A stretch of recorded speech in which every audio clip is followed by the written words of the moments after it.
ஜெய்பீம் நமோ புத்தாய. மக்கள் மறுமலர்ச்சி தளத்தின் 13வது காணொளி கருத்தரங்கத்திற்கு வருகை தந்திருக்கும் அனைவருக்கும் மக்கள் மறுமலர்ச்சி தளத்தின் சார்பாக வணக்கங்களை தெரிவித்துக் கொள்கிறோம்.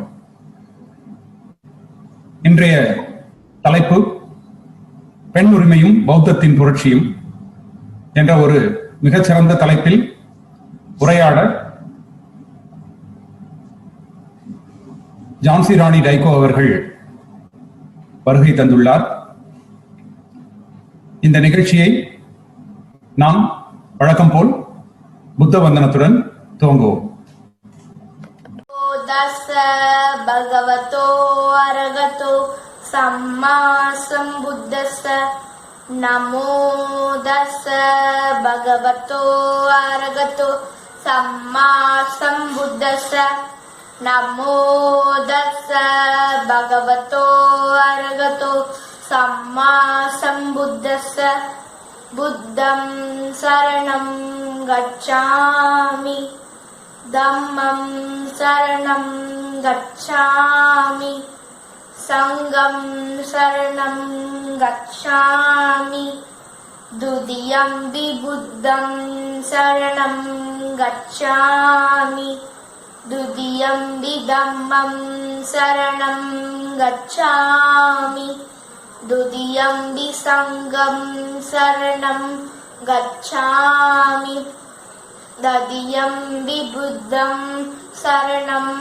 கச்சாமி ததியம்பி தம்மம் சரணம் கச்சாமி ததியம்பி சங்கம் சரணம் கச்சாமி பாணாதிபாதா வேரமணி சிக்காபதம் சமாதியாமி அதினதானா வேரமணி சிக்காபதம் சமாதியாமி காமேசு மிச்சாச்சாரா வேரமணி சிக்காபதம் சமாதியாமி மூசாவாதா வேரமணி சிக்காபதம் சமாதியாமி சுராமேரய்ய மஜ்ஜபமா தட்டானா வேரமணி சிக்காபதம் சமாதியாமி சாது சாது சாது. நன்றி சித்தார்த். சித்தார்த் அவர்கள் 7ஆம் வகுப்பு படிக்கும் மாணவர். நம்முடைய மக்கள் மறுமலர்ச்சி தளத்தின் திருச்சி கிளையின் செயலாளர் திரு சிவானந்தன் அவர்களின் மகன். அவருக்கு நன்றி தெரிவித்துக் கொள்கிறோம்.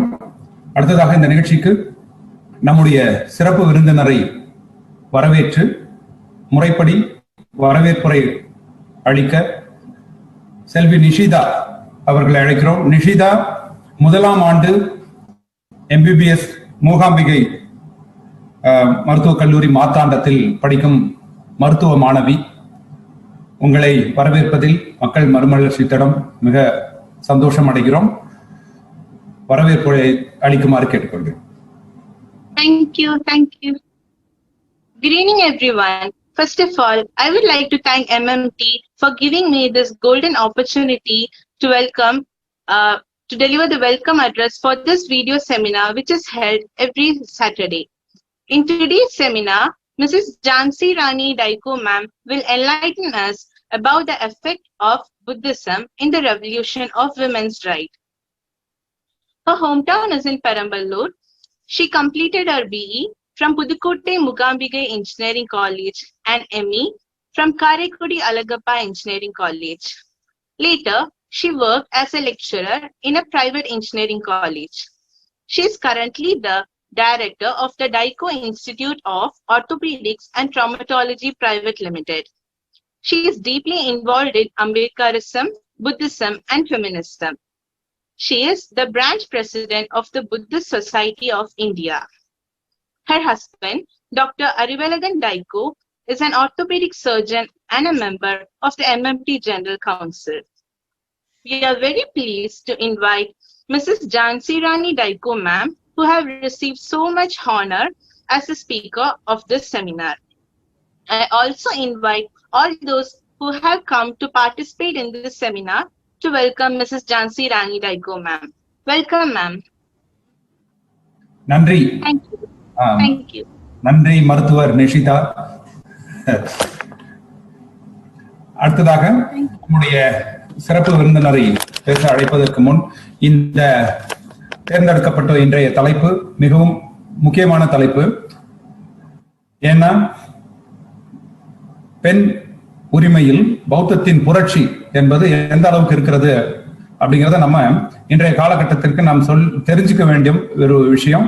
அடுத்தது நம்ம நிறைய பேருக்கு அதுல இருக்கக்கூடிய தவறான செய்திகளை போக்குறதுக்கான ஒரு தேவை இருக்கிறது. ஏன்னா பொதுவாகவே என்ன நினைக்கிறாங்க அப்படின்னா, இன்னமும் அதுதான் நினைக்கிறாங்க, புத்தர் தன்னுடைய மனைவி யசோதராவையும் குழந்தையும் விட்டுட்டு காட்டுக்கு போயிட்டாரு, ஒரு அம்போன்னு விட்டுட்டு போயிட்டாரு அப்படின்னு தான் தவறாக வாட்ஸ்அப்ல நிறைய பதிவுகள் வந்துகிட்டு இருக்கு. இது ஒவ்வொரு ஆண்டும் நம்ம புத்த பூர்ணிமா ஒட்டி இந்த ஒரு பதிவு திட்டமிட்டே சுழற்சியில வந்துட்டு இருக்கு. இதனுடைய உண்மை என்ன? இப்ப பௌத்தம் உண்மையிலே பெண்களை எந்த அளவுக்கு வைத்திருந்தது அப்படிங்கறத நம்ம தெரிஞ்சுக்க வேண்டிய ஒரு அவசியம் வருது. அடுத்தது புத்தர் மீது வைக்கப்படும் இன்னொரு குற்றச்சாட்டு என்ன அப்படின்னா, புத்தர் பெண்களை தம்முடைய சங்கத்தில் சேர்த்துக் கொள்ளவில்லை அப்படிங்கிற ஒரு குற்றச்சாட்டு வருது. இதெல்லாம் பாபா சாஹேப் டாக்டர் அம்பேத்கர் அவர்கள் எழுதிய புத்தரும் தம்மமும் புத்தகத்தை படிக்கும் போது நமக்கு நல்லாவே ஒரு தெளிவு கிடைக்குது. இத நம்ம எல்லாரும் ஒரு பௌத்தம் சார்ந்த ஒரு அமைப்பில் இருக்கக்கூடிய அனைவரும் தெரிந்து வைத்துக் கொள்ள வேண்டிய ஒரு விஷயம். இன்னொன்னு, ஸ்ரீலங்காவில் இப்ப இன்னைக்கு கூட ஒரு நியூஸ் வந்திருந்தது. அங்க நாராயணபீட்டா அப்படிங்கிற ஊர்ல கொழும்போல ஒரு பெண் புத்தருடைய படத்தை தன்னுடைய டிஷர்ட்ல அணிந்திருந்ததுனால அவங்களை அரெஸ்ட் பண்ணியிருக்காங்க. அங்க அந்த மாதிரியான ஒரு சட்டம் இருக்கு. அப்போ எந்த அளவுக்கு பௌத்தத்தில் பெண்களின் உரிமை இருக்கு அப்படிங்கிறத நம்ம கண்டிப்பா தெரிஞ்சுக்கணும். ஏன்னா வரலாற்று ரீதியா பார்க்கும் பொழுது பெண்களை தெய்வமாக மதித்த சமூகம் தான் நம்மளுடைய பண்டைய சமூகம். அதன் பிறகு ஆரியர்களின் வருகைக்கு பிறகுதான் இந்த ஆரிய திராவிட போரில் பெண் உரிமையானது ஒரு சர்ச்சைக்குரிய விஷயமா மாறிடுச்சு. பெண்களை தெய்வமாக மதித்துக் கொண்டிருந்த சமூகத்தில் ஆரியர்களின் நுழைவுக்கு பிறகு பெண்கள் அனைவரும், ஏன்னா அங்க நம்மளுடைய மரபணுப்படி நம்ம நிறைய ஆதாரங்கள் இருக்கு, பெண்கள் யாருமே வெளியில இருந்து அந்த படையெடுப்பில் வரவில்லை, எல்லாருமே பூர்வகுடி பெண்கள். இது இதற்கான மரபணு ஆதாரங்கள் கிடைச்சிருக்கு. அப்போ இங்க இருக்கக்கூடிய பெண்கள் அனைவருமே சூத்திரர்கள் என்று 4ஆம் வர்ணத்தில் தள்ளப்பட்டார்கள். இது ஆரியர்களின் இன்வேஷனுக்கு பிறகு நடந்தது. அதன் பிறகுதான் அந்த பெண் அடிமைத்தனமே வந்தது. பெண்களை போக பொருட்களாகவும் அதுக்கப்புறம் அந்த தேவதாசி முறையை அறிமுகப்படுத்தி பெண்களை ஒரு கேளிக்கைக்காக பயன்படுத்திய ஒரு காலகட்டமாக ஆரிய கலாச்சாரம், இந்த வேத கலாச்சாரத்தில் இருந்தது. அப்ப இதை எதிர்த்து மறுபடியும் பெண்களுக்கு சம உரிமை வழங்குவதில் மிக முக்கிய பங்கு ஆற்றியது பௌத்தர். அந்த பௌத்தம் தான் அதுக்கு மிக முக்கிய ஒரு பங்கு ஆற்றியது. அப்படியானால் பெண் உரிமையில் பௌத்தத்தின் புரட்சி எந்த அளவுக்கு இருந்திருக்கிறது என்பதை நாம் அனைவரும் தெரிந்து வைத்துக் கொள்ள வேண்டிய ஒரு தேவை இருக்கிறது. மிக அருமையான ஒரு தலைப்பை தேர்ந்தெடுத்து இன்று நம்மிடையே பேச வந்துள்ள ஜான்சி ராணி டைகோ மேடம் அவர்களை தற்போது பேச அழைக்கிறேன். ஜெய் நமோ புத்தா. அனைவருக்கும் வணக்கம். மிகச்சிறந்த ஒரு தலைப்பை நல்லதொரு வாய் வழங்கிய மக்கள் மறுமலர் தடத்தின் தலைமைக்கு நன்றியும் வணக்கம் தெரிவித்துக் கொள்கின்றேன். கூடுதலாக சகோதரி நிஷிதா வெல்கம் நான் ரொம்ப தேங்கிங், ரொம்ப ஒரு பிளஸான வெல்கம். தேங்க்யூ நிஷிதா. என்னோட இந்த கதையுடைய இந்த ஒரே ஒரு சின்ன கதை துவங்கலாம் அப்படிங்கிறேன். ஒரு இளம் பெண், திருமணமான பெண், இயல்பான அழகோடு நீண்ட கூந்தலோடு அவ முதல்ல ஒரு பார்லருக்கு போறா. ஃபர்ஸ்ட் ஒரு பார்லருக்குள்ள போறா. அந்த பியூட்டி பார்லர்ல அங்க இருக்க பெண் எல்லாமே அவளோட பார்த்து ரசிக்கிறாங்க, அட்மையர் பண்றாங்க. லாங்கான ஹேர், ரொம்ப பொதுவா பெண்களுக்கு கூந்தல் மீது அதீத பற்று இருக்கும். நல்லா லாங்கா வச்சிருக்கணும், ஷைனிங்கா வச்சிருக்கணும், நிறைய ட்ரீட்மெண்ட் பண்ணுவாங்க. இந்த மாதிரி அங்க வந்திருக்க பெண்களுக்கு எல்லாம் அவளோட கூந்தலை பார்த்து பொறாமை, ரொம்ப அட்மையர் பண்ற ஒரு அளவுக்கு அவளோட கூந்தல் அழகா இருக்கு. அங்க பாக்குற அந்த பெண் கேக்குறாங்க, உங்களுக்கு என்ன பண்ணணும், ஃபேஷியல் பண்ணணுமா, இந்த மாதிரி என்ன பண்ணணும்னு கேக்குது. அவ நான் ஹேர் கட் பண்ணணும் அப்படின்னு சொல்றாங்க. உள்ள பிறகு ரூம் போனதான் ஒரு ஹேர் ஸ்டைல் சொல்றான், இந்த மாதிரியான ஹேர் ஸ்டைல் வேணும், ஹேர் கட் பண்ணுங்கன்னு சொல்லும் போது ஹேர் கட் பண்றாங்க. ஹேர் கட் பண்ணி பொதுவா நமக்கு எப்பயுமே ஒரு அலங்காரம் பண்ணதுக்கு அப்புறம் இல்ல ஒரு நல்ல ட்ரெஸ் பண்ணதுக்கு அப்புறமா புதுசா ஒரு ஹேர் ஸ்டைல் பண்ணும்போது நம்ம கண்ணாடில முதல்ல பார்ப்போம், நம்ம எவ்வளவு அழகா எப்படி இருக்கும்னு பாக்குறதுக்கு முதல்ல ஆசைப்படுவோம் இல்லையா. அதுல இந்த பெண் வந்து தன்னோட முகத்துல கண்ணாடியில பார்க்கணும்னு ஆசைப்படுது. இந்த புது ஹேர் ஸ்டைல சிகை அலங்காரத்துல நான் எப்படின்னு பார்க்காம தன்னுடைய கைகளால தன்னுடைய தொட்டு பாக்குறான். தொட்டு பொழுது பாத்தீங்கன்னா அவளோட கைகளால அந்த பிடிக்கவே முடியல. ஒரு இன்ச் கூட முடிய அவ கைகளை பற்ற முடியல. அந்த கம்ப்ளீட்டா ஷார்ட்டா வெட்டிட்டாங்க, ட்ரிம் பண்ணிட்டாங்க. கிட்டத்தட்ட ஒரு மொட்டை அடிக்கிறதுக்கு முன்னாடி ஸ்டேஜ் அந்த அளவுக்கு அந்த ரொம்ப கம்மியா வெட்டிட்டாங்க. அதை தொட்டு பார்க்கும்போது அவளுக்குள்ள மிக மகிழ்ச்சி, எதையோ வென்றெடுத்த ஒரு மகிழ்ச்சி, சாதிச்ச ஒரு வெற்றி கூட எந்திச்சு வெளியில வரும். அவங்க வெளியில இருக்கப்பெல்லாம் பார்த்து ஷாக் ஆயிட்டாங்க, என்னடா இவ்வளவு நல்ல அழகான முடி வச்சிருந்தோம், முடிய வெட்டிட்டாங்க. பட் ஸ்டில் அந்த இதுல பார்க்கும்போது அவ ஏதோ வென்றெடுத்த கம்பீரத்தோட வெளியில போகும்பொழுது அவளை பார்க்கும்பொழுது நீங்க ரொம்ப மாடர்னா இருக்கீங்க, ரொம்ப ஸ்டைலா கெத்தா இருக்கீங்க, ஸ்ட்ராங் உமன் மாதிரி தெரியுறீங்க அதுல இந்த பெண்கள் சொல்லும் பொழுது அதையும் பெருசா அந்த அப்ரிசியேஷனை பெருசா எடுத்துக்க வெளியில போறா. பார்லர்ல விட்டு வெளியே போகும்பொழுது அவளோட இருக்கங்கள்ல இருந்து கண்ணீர் இருந்துகிறாள். அவ அழுறா, கண்ணை தொடச்சுக்கிட்டு. அவளோட மனசுல அவளோட எண்ணம் என்னவாக இருக்கு அப்படின்னா, இனி யாரேனும் என்னுடைய கூந்த பற்றி இழுத்து என்னை அடிக்க முடியாது அப்படின்ற ஒரு வெற்றி நடையோடு கிளம்பி போறா. இந்த எதை உணர்த்துகிறது அப்படின்னா, அவர் நிச்சயம் ஒரு குடும்ப வன்முறைக்குள்ள வளர்க்கப்பட்டு இருக்கா. அடி வாங்கிட்டு இருக்க, பிடிச்ச அடின்றது வந்து அன்றாடம் ஒரு நிகழ்வா இருக்கும். அது எப்படி வெல்லணும் அப்படின்றது தெரியாம தன்னை நேர்ந்த வன்முறைக்கு எதிராக வன்மையே இல்லாத ஒரு அவ அந்த ஹேர் கட் ஒரு சொல்யூஷனா எடுத்திருக்கா. அடுத்து அது மட்டும் இல்லாம பெண்களுக்கு நான் சொன்னேன் கூந்தல் மீது அதீத பற்று இருக்கும். அந்த பற்று ஒரு பெரும் சமுதாயமா பெண்ணா லாங் ஹேர் வச்சிருக்கணும் அப்படின்ற ஒரு எண்ணம் இருக்கு. அதுதான் அடையாளம், பெண்ணோட அடையாளம், பெண்ணுடைய அழகு, பெண்ணுடைய வலிமை, பெண்ணுடைய தன்னம்பிக்கை, ஹோப் அப்படிலாம் சொல்லி நம்ம கூந்தல் வந்து பெரிய இம்பார்ட்டன்ஸ் கொடுப்பாங்க. பெண்கள் மத்தியில இந்த சமுதாயம் அப்படி பாக்குது. இப்போ அத்தகைய அடையாளத்தை அத்தகைய அழகை இழக்க துணிகிறாள் அப்படின்னா அதை இழந்து எது மீட்டு எடுக்கிறார். அந்த முடியை கம்ப்ளீட்டா அவளோட அடையாளத்தை தொலைச்சிட்டு எதை மீட்கணும் அவ போராடுறா அப்படின்னு இருந்திருக்கா அப்படின்னா அவளுடைய செல்ஃப் அந்த முடிய பிடிச்சி ஆக்ட் அவ வந்து முற்றிலுமா வெறுக்கிறா.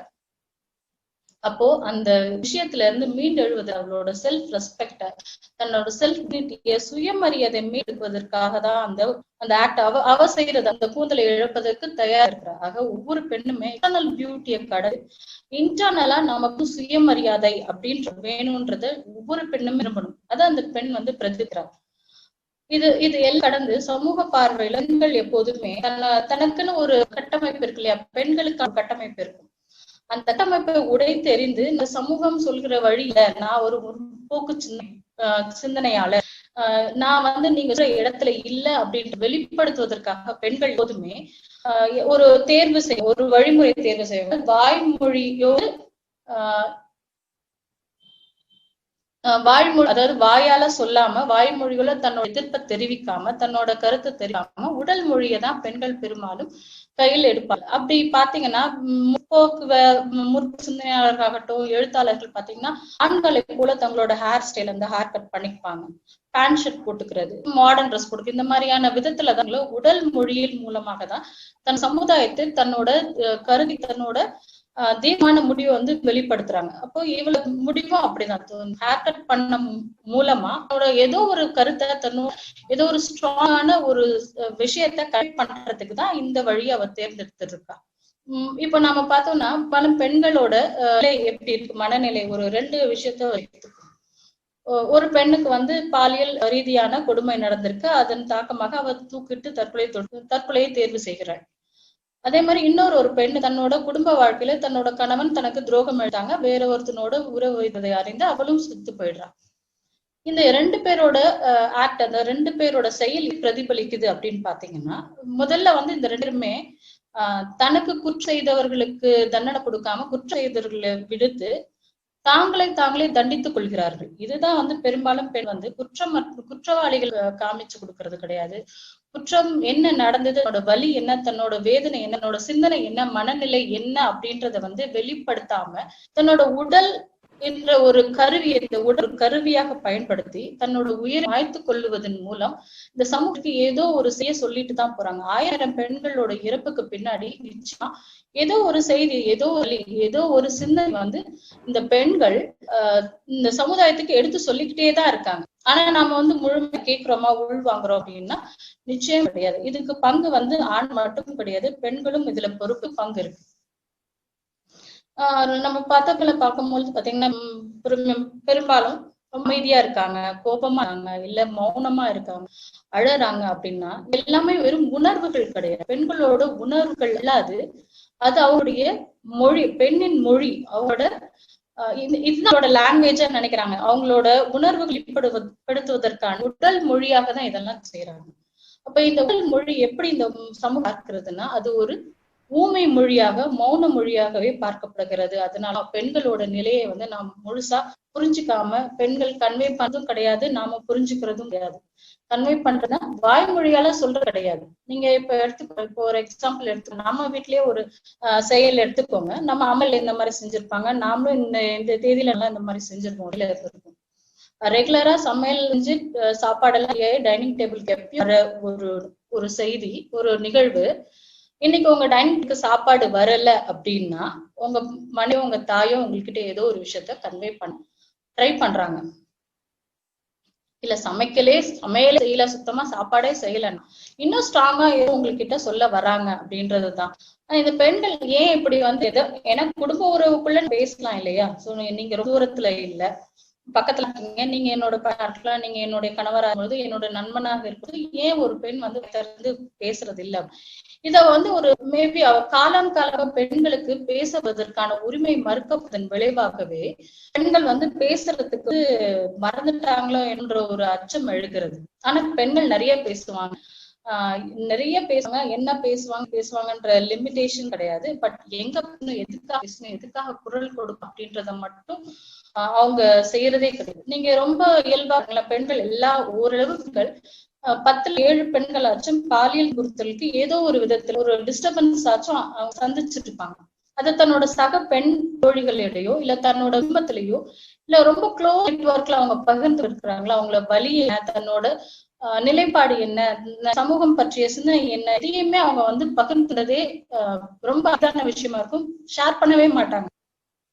எப்படி பியூட்டி டிப்ஸ், சீக்ரெட் எப்படி ரகசியமா வச்சாங்களோ அதை விட இதை வந்து ரகசியமா வச்சுக்குவாங்க. இதை வந்து வெளியில சொன்னா ஒரு அவன சின்னமாகவோ இல்ல இந்த சமூகம் என்னை எப்படி பார்க்கும், இனி இந்த சமூகத்தை நான் எதிர்கொள்வேன் அப்படின்ற ஏதோ ஒரு சிந்தனைக்குள்ள அவங்களை தானே அழுத்தி கொள்கிறார்கள். பெண்கள் அழுத்தி கொள்கிறார்கள் அப்படின்னா அவங்களை மீட்டெடுக்க வேண்டியதற்கு பொறுப்பு யார்கிட்ட இருக்குன்னா இந்த சமுதாயம். அப்படின்னா சமுதாயத்துல ஆண் பெண் இருவருக்குமே பங்கு இருக்கு. ஆணுக்கு மட்டுமல்ல, இது பெண்ணுக்கும் முழு முக்கிய பொறுப்பு இருக்கு. அதை நாம உணரும். அப்ப இன்னும் சொல்ல போனோம்னா பெண் வந்து தன்னோட வலிய சொல்றதையா, வலிய சொல்லாம இருக்கும் பொழுது எப்படி இங்க வந்து இந்த சமூகத்துல உரிமை வேணும், நம்ம உரிமைக்காக போராடுறோம், பெண் உரிமை அப்படின்னு பேசுறோம். நீங்க வாயத்தலுக்கு என்ன வேணும்ன்றதே என்னோட க்ளோஸ்டு நெட்வொர்க், உன்னோட ஃபேமிலி கிட்ட, உன்னோட கிட்ட, உன்னோட சர்க்கிள்லயே நீ பேசல, தேவை உன்னோட நிலைப்பாடை நீ பேசலன்னா இந்த அகண்டு விரிந்த இந்த சமுதாயத்துல நீ என்ன கேட்க போற, நீ உன்னோட உரிமையை பேசி வாங்க இல்லையா? ஒவ்வொரு பெண்ணுமே தன்னோட குரலை வந்து எதிரொலிக்கணும். என்னோட உரிமை குரல் இதுதான், என்னோட தேவை இதுதான் சொல்லணும் அப்படின்னா அவர் உரிமை குரலுக்கு முன்னாடி என்னோட தேவை என்னன்னு நான் தெரிஞ்சிருக்கணும் இல்லையா? இதுதான் எனக்கு தேவை அப்படின்னு அந்த பெண் தெரிஞ்சிருக்கணும். அப்ப தேவை எப்படியும் எனக்கு ஏதோ ஒண்ணு இந்த சமயம் புறக்கணிக்க மறுக்குது, என்னோட சமுதாயம் என்ன ஒடுக்கு அப்படின்ற ஒரு நிலை புரிஞ்சுக்கிட்டா மட்டும்தான் இது எனக்கு தேவை என்னன்றதை நான் வச்சுக்க முடியும். அப்ப அந்த அளவுக்கு அறிவும் தெளிவும் பெண்ணுக்கு இருந்தால் மட்டுமே இந்த சமுதாயத்துல இந்த பெண்ணுக்கான குரல் என்பது ஒன்று கூடும். பெண்களும் இப்ப எனக்கு வந்து என்ன தேவைன்றதை நான் தான் டிசைட் பண்ணும். சாப்பிடுறதோ நான் என்னோட தேவைகளை ஒரு பெண் தீர்மானிக்கணும் இல்லையா? அப்போ என்னோட அறிவு, என்னோட தேவை, என்னோட குரல் இது எல்லாத்தையும் ஒன்றிணைத்தா மட்டும்தான் என்னோட உரிமையை நான் பெற முடியும். நீங்க பெண்களான குரல் தொடங்கும் பொழுது ஆட்டோமேட்டிக்கா சமுதாயத்துல இருந்து உங்களுக்கான உரிமைகள் என்பது நிச்சயம் கிடைக்கும். அதுல எல்லாரும் சந்தேகமே இல்லை. நீங்க இந்த உண்மையை உணர்ந்துதான் மகான் புத்தரோட தாய் மகா பிரஜபதி என்ன பண்றாங்க அப்படின்னா அதாவது உரிமை சொல்லுவாங்க. இந்த உரிமை தம்மம் மகான் புத்தர் அவர்கள் துறவரம் ஏற்று ஞானம் எய்திய சங்கத்தை உருவாக்கியிருக்காரு. தம்மம் நடந்துட்டு இருக்கு. இந்த சங்கத்துல பாத்தீங்கன்னா கிட்டத்தட்ட 7 ஆண்டு கழித்துதான் மகான் புத்தர் அவர்கள் தன்னுடைய சொந்த ஊருக்கு கபிலவஸ்துக்கு போகிறார். அங்க போகும்பொழுது கபிலவஸ்துல இருக்கிற சாக்கிய சங்க இளைஞர்கள் ஆண்கள் பெரும்பாலும் நிறைய பேர் தம்மத்தின் மீது கற்றுக்கொண்டு தம்மத்தை ஏற்று தரமேற்று பரிவராஜம் ஏற்று மகான் புத்தர் வழியில பயணிக்கிறாங்க. அப்போ மகான் புத்தரோட தாயார் என்ன பண்றாங்க அப்படின்னா, அவங்க பெண்களை சாக்கிய சங்க பெண்கள் ஒரு 500 பேர் இருந்துகிட்டு மகான் புத்தரோட மனைவி யசோதரா இவங்க எல்லாம் ஒன்றிந்து போய் மகான் புத்தருக்கு ஒரு கோரிக்கை, உரிமை குரல்களாங்க, எங்களுக்கும் தம்மத்துல ஈடுபடுவதற்கு வாய்ப்பை கொடுங்க, எங்களுக்கும் சங்கத்துல இணைவதற்கான வாய்ப்புன்னு சொல்லி ஒரு முறை இல்ல 3 முறை கோரிக்கை விடுக்கிறார். இந்த 3 முறையும் என்ன பண்றாரு, புத்தர் முடியாதுன்னு மறுறாரு. புத்தர் இங்க இருந்து கிளம்பி அவரோட சவஸ்திக்கு இங்க இருந்து கிளம்பி போயிட்டாங்க. இங்க இருக்க பெண்களுக்கு அந்த சங்கத்துல சேர்வதற்கான வாய்ப்பை மகான் புத்தர் கொடுக்கல அப்படின்ற ஒரு நிலை இருக்கு. இப்ப எல்லாமே ஒன்று கூடுறாங்க. சாக்கிய பெண்கள் மகா பிரஜபதி தலைமையில ஒன்று கூடி இப்ப சொல்றாங்க, மகான் புத்தர் சொல்ல முடிஞ்சு போச்சா, நமக்கு இனி துணை கிடையாதா, நாம இனி சங்கத்துல சேர முடியாதா அப்படின்னு தன்னோட நிலைப்பாட்டுல இருந்து இனி அடுத்த கட்டத்துக்கு நாம போவோம் அப்படின்னு சொல்லி எல்லா பெண்களும் ஒன்றிணைந்து இந்த பரிவராஜத்துக்கான அடையாளம் அந்த துறவர் ஆடை ஒயிட் ட்ரெஸ் போட்டு எல்லா பெண்களும் ஒயிட் ட்ரெஸ் போட்டுக்கிறாங்க. இன்னும் இதுல மகாபிரபதி அடுத்த கட்டத்துக்காக போறப்படின்னா தன்னோட தலைய அந்த முடிய வெட்டிட்டு மொட்டை அடிச்சுக்கிட்டு அந்த ஆரஞ்சு கலர் அந்த அங்கி இருக்கு இல்லையா, பிக்குகள் அணிகிற அங்கிய போட்டுட்டு ஷவஸ்திக்கு இங்க இருந்து பயணம் மேற்கொள்கிறார். கிட்டத்தட்ட 1000 கிலோமீட்டர் தூரம் நடந்தே பயணிக்கிறாங்க. இந்த பெண்களோட மகா பிரஜபதி தலையில போறாங்க. நெடு தூரம் பயணம், காலெல்லாம் வெயில் போச்சு, கால்கள் எல்லாம் புழுதி படிஞ்சிருக்கு. போய் புத்தரை கேக்குறாங்க, புத்தர் நீங்க எங்களுக்கு பெண்களுக்கும் இந்த சங்கத்துல எங்களுக்கு இடம் கொடுங்க, எங்களுக்கும் தம்ம கற்றுக் கொடுங்க அப்படின்னு கேக்குறாங்க. பெண்கள் எல்லாருமே எவ்வளவு அழுது புலம்புனாலும் மகத்தர் உரிமை அந்த இது கிடையாதுன்னு சொல்லி அப்பிடுறாரு. உங்களுக்கு நான் இப்போ ஒரு முறையில 3 முறை கேட்டும் அப்ப மறுத்துடுறாரு. இல்ல பெண்களை சங்கம் சேர்ப்பதற்கான வாய்ப்புகள் இல்லைன்னு சொல்லி அனுப்பிடுறாரு. அவங்க வெயிட் பண்ணாங்க தங்களோட எப்படின்னா வேணும், எங்களுக்கு தம் வேணும் அப்படின்ற நிலைப்பாட்டுல பின்வாங்க அடுத்த பெண்களும் அங்கிக்கிறாங்க. அனந்தரார் மகான் புத்தரோட சீடர் வரும் ஆனந்தர் கிட்ட பிரஜபதி சொல்றாங்க, இந்த மாதிரியும் சங்கத்துல சேர்வதற்கான வாய்ப்பை மகான் புத்தர்கள் வழங்குவதற்கு நீங்க கொஞ்சம் ரெக்கமெண்ட் பண்ணுங்க, நீங்க வலியுறுத்துங்க சொல்லி பெண்கள் எல்லாம் பிரஜபதி பெண்கள் சார்பா கேக்குறாங்க. அனந்தரும் பெண்களோட சார்பாக கேக்குறாங்க, நீங்க ஏன் பெண்கள் தம்மத்துல இடம் கொடுக்க கூடாது, தம்மத்தை கற்றுக்க கூடாது, அவங்கள துறவேற்க அனுமதிக்க மாட்டேங்கிறீங்கன்னு சொல்லி கேட்கிறார். புத்தர் இல்ல முடிய மறுத்துடுறாரு. அப்போ அனந்தர் கேக்குறாரு, பார்ப்பனிய மதத்துல நமக்கு தெரியும் இல்லையா, பார்ப்பனிய மதத்துல ஒவ்வொரு மதத்துக்கு ஒரு ஆன்மீக உச்சம் அப்படின்றது ஒண்ணு இருக்கும். ஆன்மீக உச்சம் அப்படின்னா நீங்க பார்ப்பன மதத்தோட ஆன்மீக உச்சம் அப்படின்னா மோட்சம் பெறுவது. மோட்சம் அப்படின்னா அதுதான் பிரம்மத்தை அடைவதுதான் அவங்களோட ஹையஸ்ட் பீக் ஆஃப் ஆன்மீகத்தோட உயரம் அப்படின்னு வச்சிருக்காங்க. நம்மளோட பௌத்த உயரம் உச்சம் அப்படின்னா ஞானம் எய்துதல். இந்த ஞானம் எய்துவதற்கு 10 பரமித வாழ்க்கை வாழ்ந்த பின்னர் என்லைட்மெண்ட் ஞானம் எய்திய பிறகுதான் மகான் சித்தார்த்தர் ஆனார். அது போல இங்கே எல்லாருமே என்லைட்மெண்ட் ஆகலாம். அதாவது தம்மத்தை பௌத்தத்தை பின்பற்றுபவர்களுக்கு தம்மத்தோட உள்நிலை என்ற நிப்பானாவை அடையலாம், அதற்கான சாத்தியம் உண்டு. ஆனா இங்க இருக்க பார்ப்பன மதத்துல எல்லாருக்கும் அந்த உரிமை கிடையாது, பார்ப்பனர்களுக்கு மட்டும். ஏன்னா அவங்க வழிபாடு முறை எப்படி வச்சிருக்காங்க பார்த்தீங்கன்னா, வேதத்தை ஓதணும், வேதம் வேள்வி செய்யணும், வேதம் கற்பிக்கணும், அதன் மூலம் அவங்க நிறைய யாகங்கள் இதெல்லாம் பூஜைகள் எல்லாம் பண்ணி அதன் விளைவாக துறவரம் ஒரு ஸ்டேஜுக்கு மேல துறவரம் ஏற்று மோட்சத்தை அடையணும் அப்படின்ற ஒரு கான்செப்ட் அவங்க வச்சிருக்காங்க. இப்போ நம்ம பெண்களுக்கு இன்றைய காலத்துல அவங்க கல்வியில இருந்து சொத்துரிமையில இருந்து வேலை வாய்ப்பு எல்லாருமே பங்கு இருக்கு. அது சட்ட ரீதியா நம்ம கையில இருக்கு. இருந்தாலுமே ஒரு சமயத்துல ஒரு ஒரு ஒரு தாலுகா ஆபீஸ்ல போயிருந்தப்போ அங்க ஒரு ஒரு குரூப் ஆஃப் ஆண்கள் பேசிட்டு இருக்காங்க. ஒரு 7 பேர் நின்று பேசிட்டு இருக்காங்க. வில்லேஜ்ல இருந்து வந்திருக்காங்க. அதுல ஒரு பெரியவர் சாரு பெண்களை வந்து படிக்க வைக்க கூடாது, பொம்பளை பிள்ளைங்களை படிக்க வைக்க கூடாதுப்பா, படிக்க வச்சீங்கன்னா அது பின்னாடி பெருசாகி நம்மளுக்கு கேக்குது, நமக்கு மேல வந்து சொத்து கேஸ் போடுது, பெரிய தொல்லையா இருக்கு, பொம்பளை பிள்ளைங்களை படிக்க வைக்காதீங்கன்னு சொல்றாங்க. அங்க சுத்தி இருக்கிற இந்த 7 ஆண்களும் ஒரு வார்த்தை கூட மறுத்து பேசவில்லை. அவரோட கூற்று மறுப்பே யாருமே தெரியல. எல்லாம் இதை நானும் என் தங்கச்சியும் அமைதியா அங்க கேட்டுட்டு இருக்கோம். என்ன இப்படி இந்த காலத்துல இந்த சிந்தனை ஓட்டத்தோட இந்த அவுட்லைன் எப்படின்னா, வேத காலத்துல சொன்ன அதே அவுட்லைன். பெண்கள் படிச்சிருக்க கூடாது, ஆண்களுக்கு சமமா இருக்கக்கூடாது, அவ கேள்வி கேட்பா, அவளுக்கு உரிமை கொடுக்க கூடாதுன்னு எந்த கான்செப்ட்ல வேதம் நமக்கு வடிவமைத்ததோ, இந்த பார்ப்பனியத்துல மக்களுக்கு கொடுத்ததோ அதே கான்செப்ட் அவுட்லைனை இன்னும் நம்ம மக்கள் தூக்கி பிடிச்சிட்டு இருக்காங்க அப்படின்னு. அப்ப அது எவ்வளவு இன்றைய காலத்துல இப்படி இருக்குன்னா அன்னைக்கு எவ்வளவு ஸ்ட்ராங்கா இருந்திருக்கும் இல்லையா? அப்ப பெண்களுக்கு அன்னைக்கு கொடுத்த கல்வி அப்படின்னா கல்வி கிடையாது. ஆனா மக்களுக்கான கல்வி எதுவுமே கிடையாது. ஒன்லி பார்ப்பனர்களுக்கான கல்வி, அது வேதம் மட்டும்தான். அப்ப அந்த வேதத்தை படிக்கிறவங்க யாரு? பார்ப்பனர்கள். அவங்களால மட்டும்தான் ஆகிய செயல்கள்ல அவங்க ஈடுபட முடியும். பெண்களுக்கு ஈடுபட முடியாது, சூத்திரர்களுக்கு ஈடுபட முடியாது. அப்ப இவங்க எல்லாமே எப்படி தாழ்வர்கள், தூய்மையற்றவர்கள். இவங்களுக்கெல்லாம் நம்ம வந்து படிப்பு சொல்றது, வேதம் சொல்லி கொடுக்க கூடாது. வேதத்தின் மூலமாக அவங்கள வந்துட்டு எந்த பிரம்மத்தையும் மோட்சத்தையும் அடைய முடியாது. குறிப்பா பெண்கள் வந்து அவங்க வந்து அடிமையாதான் இருக்கணும்.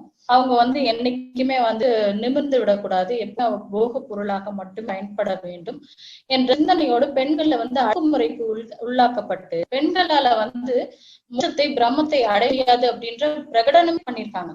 பிராமணர்கள் அப்படி கூட பண்ணியிருக்காங்க. பெண்களை எப்படி பொருளா பார்த்திருக்காங்கன்னா, ஒரு திருமணம் ஆன எப்படின்னா, அன்னைக்கு திருமணம் ஆனிச்சுன்னா அன்று இரவுல 7 ஒரு பிராமணருக்கு அவசியம் செய்யணும்.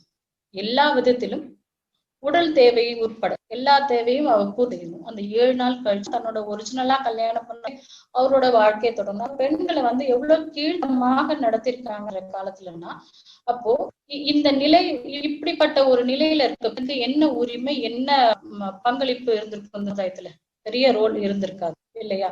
சமுதாய மாற்றத்திற்கோ சரி, தன்னுடைய குடும்ப மாற்றத்துமே பெண்ணுக்கு வந்து பெரிய ரோல் கிடையாது. அப்போ மகாந்தர் கிட்ட அனந்தர் கேட்கிறார், பார்ப்பனிய மதத்துல சூத்திரர்களுக்கும் பெண்களுக்கும் துறவரம் அப்படின்ற ஒரு கான்செப்டே இல்லை. நீங்க நம்மளோட தத்துல சூத்திரர்களுக்கு நீங்க வந்து தம்மத்தக்கு கொடுத்து அவங்கள பிக்குவா ஆக்கியிருக்காங்க. ஏன் பெண்ணை நீங்க பிக்குவா ஆக்கூடாது, பிக்குணிகள் மாதிரி நீங்க உருவாக்காது, தம்மத்தக்க கொடுக்க கூடாது அப்படின்னு கேட்கிறாரு. புத்தர் வந்து நீங்க அதை பத்தி அப்படின்னு சொல்லும்போது மீண்டும் ஆனந்தர்ல கேட்கிறாரு, நீங்க பாலினப்பாடு பாக்குறீங்களா கேட்கிறாரு. பாலின வேறுபாடு, ஆண் பெண் அப்படின்னு வித்தியாசம் பாக்குறீங்களா அப்படின்னு கேட்கும்பொழுது, நீங்க கொஞ்சம் ஆணை நம்ம இல்ல ஆணை வர்ணிக்கிறீங்க அப்படின்னா எப்படின்னா, புஜ பராக்கிரமசாலி அப்படின்னு அவனோட வீரத்தை குற்றும் விதமா சொல்லுவீங்க. ஒரு பெண்ணை ஒரு பெண் டிஸ்கிரைப் பண்ணும்போது கொடியுடையாள் இல்ல அவளோட அழகை வர்த்து ஒரு பெண்ணியை மென்மை, அவளுக்கான புனிதம், அவளுக்கான கற்பு அப்படின்றத ஒருங்கிணைத்து இந்த பஞ்சோட தான் ஒரு பெண் வந்து ப்ரொஜெக்ட் பண்ணுங்க. ஒரு ஆணுக்கு வந்து ஆண்மகன் அப்படின்ற ஒரு சொல் போதும், அவன் வீரன் என்ற ஒரு சொல் போதும். நிலைப்பாட்டுல இது ஒரு தூக்கி பிடிக்கிற ஆணும். பெண்ணுக்கு தான் கற்பு, பெண்ணுக்கு தான் மென்மை, புனிதம், இதெல்லாம் ஒரு அங்கிலி பெண்ணுக்கு ஒரு பிடிக்கும். அப்ப இங்க ஒழுக்கம் என்பது ஆணுக்கு கிடையாது, பெண் மட்டும்தான் அப்படின்ற ஒரு விதிக்கும் போது எங்க பார்க்கல சமத்துவம் இல்லை. ஆனா தம்மத் அப்படின்னா ஆண் இருந்தாலும் பெண்ணாக இருந்தாலும் உங்களுக்கு ஒழுக்கம் என்பது ஒருவருக்குமே சமம். 2 பேருமே கலவர்களாக இருக்கணும். 2 தம்மத்தையும் 2 பேருமே ஒழுக்கத்தை பின்பற்றுபவர்களாக இருக்கணும். இதுல எந்த பாகுபாடும் இல்லை அப்படின்ற போது ஆண் பெண் பார்க்க எங்க போதத்துல பார்க்கணும், நிச்சயமா இல்லை. ஆண் பெண் பார்க்க நான் பார்க்கல அப்படின்னு மகான் புத்தர் அவர்கள் சொல்றாங்க. பெண்களுக்கு சொல்ற அப்படி அந்த உச்சநிலை, ஆண்களோட உச்சநிலையான பிரம்மத்தை அடைவதற்கான ஆற்றல் இல்லை அப்படின்னு சொன்னாரு. நீங்க பெண்களுக்கு பௌத்தத்துல சொல்லப்படுற நிப்பானா என்ற உச்சத்தை அடைவதற்கான ஆற்றல் இல்லை அப்படின்னு நினைங்களா அப்படின்னு கேக்குது.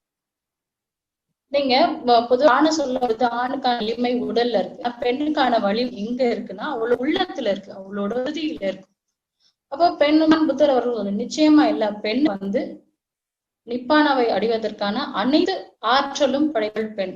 அவளுக்கு எந்த வித ஆற்றல் என்பது குறைந்த அளவில் இல்லை, ஆணுக்கு நிகராக தான் இருக்கிறா அப்படின்னு சொல்லி. அப்ப ஏன் இவ்வளவு எல்லாமே பெண்ணுக்கு ஈக்குவல் இல்லைன்னு சொல்லி எல்லாத்தையும் அவங்க அப்ரிஷியேட் பண்ணாலும் நீங்க ஏன் அவரோட தம்மத்துல அவங்களுக்கு இடம் இல்லை அப்படின்னு அவர் கேட்கிறார். புத்தர் சொல்றாரு, இது நடைமுறை சிக்கல்.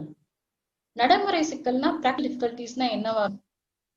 நீங்க யோசிச்சு பாருங்க, ஒரு பெண் இப்ப ஒரு பெண் வெளியில போறாங்க, இன்றைய காலகட்டத்துல போகும்போது பாதுகாப்பு என்பது மிகப்பெரிய கேள்விக்குறியா இருக்கும் பொழுது, இந்த கற்பனையர்கள் வாழ்ந்த காலத்துல இந்த அளவுக்கு பெண்ணுக்கு பாதுகாப்போ இல்ல சுதந்திரமோ இருந்திருக்க முடியும். அப்போ பெண் பாதுகாப்பு குறித்து அவர் கொண்டிருக்கிறார். அடுத்தது, இப்போ நான் டக்குன்னு ஒருத்தவங்க சடனா ஒரு டிசிஷனை நம்ம இப்போ பெண்கள் இத்தனை பேர் நிலைப்பாடோட இருக்கிறாங்க இல்லையா, அத்தனை பேரும் எங்களுக்கு தம்மம் வேணும் பௌத்தம் வேணும்னு சொல்லி நிக்கிற மாதிரி ஒரு உரிமை குரல் கேட்கும் பொழுதுதான் அதற்கான எப்படி சொல்றது, அதற்கான தீர்வு கொடுக்க வர்றதுக்கான முன்மொழிதலை எடுத்துட்டு வர்றாரு. சோ ஏற்கனவே இன்னைக்கு யோசிக்கல, அந்த அனந்தர் கேட்கும் பொழுதுதான் இந்த தம்மத்தின பெண்களுக்கான என்ட்ரி கொடுக்குறாரு. ஆனா நிச்சயமா அவரு பௌத்தம் ஏற்றல இருந்து இதை அனாலிசிஸ் அவருக்குள்ள இருக்கு. அப்போ அனந்தர் சொல்றாரு, நீங்க தான் மக்களுக்கான தம்மத்தை படிச்சிருக்கீங்க, அப்போ உங்களால இந்த சின்ன ஒரு பிரச்சனைக்கு உங்களால சொல்யூஷன் கொடுக்க முடியாதா அப்படின்னு இருக்கு. அவர்கிட்ட விதிகள் இருக்கு. அவருக்கான மகான் புத்தர் அவர் பெண்களுக்கான ஒரு ஒழுக்க நெறி என்ற கட்டுப்பாடு இருக்கு, அதை நான் வகுத்து வச்சிருக்கேன்னு சொல்றாரு.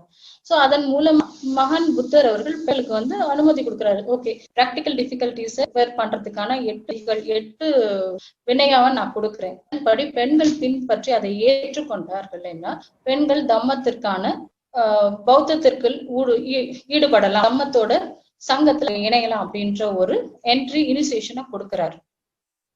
இப்போ இதுல நாம அனலைஸ் பண்ண வேண்டிய விஷயம் 2. 1, பெண்கள் தங்களுக்கான உரிமை குரலாக தம்ம வேணும் அப்படின்ற ஒன்றிணைந்து உரிமை குரல் எழுப்பியிருக்காங்க. 1. 2, மகான் புத்தர் அவர்கள் அந்த பெண்கள் கேட்ட உடனே அப்பதான் அவர் டிசைட் பண்ணல, அவர் பல காலமா அதை பத்தி சிந்தனையும் ஆராய்ச்சியும் அவருக்குள்ள இருந்துட்டுதான்.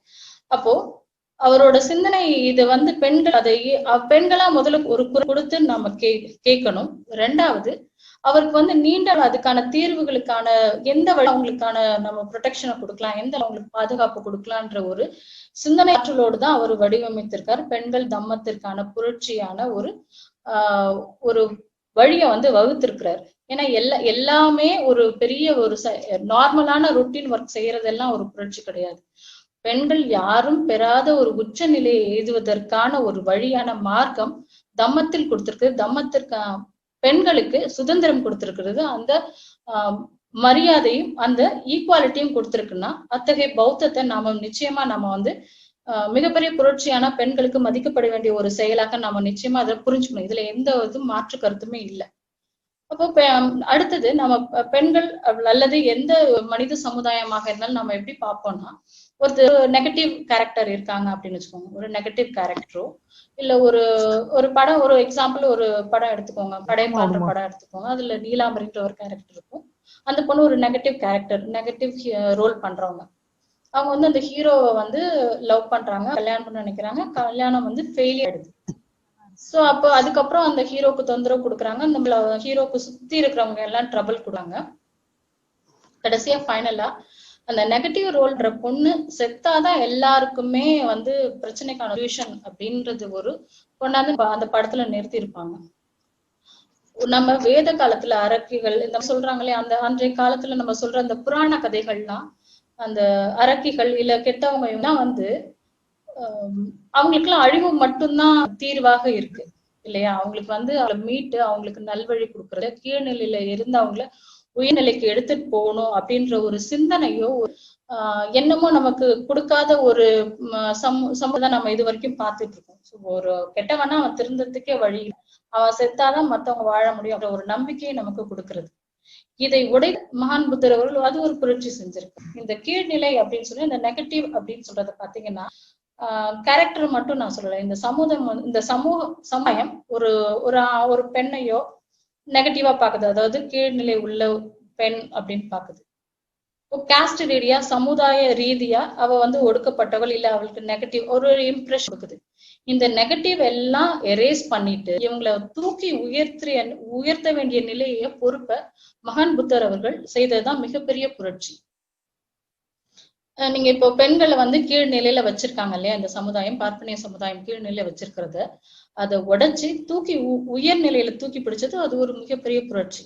நீங்க அங்குலிமாலா பாத்தீங்கன்னா அவர் ஒரு கொலை குற்றவாளி. அந்த கொலை குற்றவாளிய வந்து நாம என்ன நினைக்கணும், அவனெல்லாம் தூக்குல தண்டனை அவனை திருப்பி அதே மாதிரி செஞ்சதான் அவனுக்கு அதெல்லாம் தெரியும் சொல்லி அவனோட வாழ்க்கையை முடித்துக் கொள்வதுதான் நமக்கு தீர்வான்னு நினைக்கிறோம். ஆனா மகான் புத்தர் அவர்கள் அவன் ஏன் அந்த நிலைக்கு போனா அதுல இருந்து மீட்டெடுத்து சங்கத்துல உறுப்பினராக்கி பிக்குவாக மாற்றி அவனுக்கு ஒரு உயர்ந்த அந்தஸ்தை கொடுக்கிறாரு. இப்படி நிறைய ஒவ்வொரு விதமான செயல்கள்ல தன்னோட செயல்கள் மூலமாக இந்த சமுதாயத்துல மிகப்பெரிய புரட்சியை செய்தவர் தான் மகான் புத்தர் அவர்கள். அதுக்கு இன்னொரு ஒரு எடுத்துக்காட்டு, நம்ம பிராகர்த்தி அப்படின்ற ஒரு பெண்ணுடைய நிகழ்வை நான் உங்களுக்கு பகிர்ந்து கொள்கிறேன். பிராகர்த்தி அப்படின்றது வந்து ஒரு சாலிகை, ஒரு தாழ்த்தப்பட்ட சமுதாயத்தை சேர்ந்த ஒரு பெண். அனந்தர் நம்ம மகான் புத்தரோட சீடர் ஒரு அன்னைக்கு வந்து தன்னோட மதியான ஒரு நேரத்துல வந்து தன்னோட தானம் பெறுவதற்கான வேலையில ஈடுபட்டு இருக்காரு. தானம் பெற்று உணவு உண்டு தண்ணீர் அருந்துவதற்காக எங்க போறாரு, ஒரு ஆத்துக்கு போறாரு.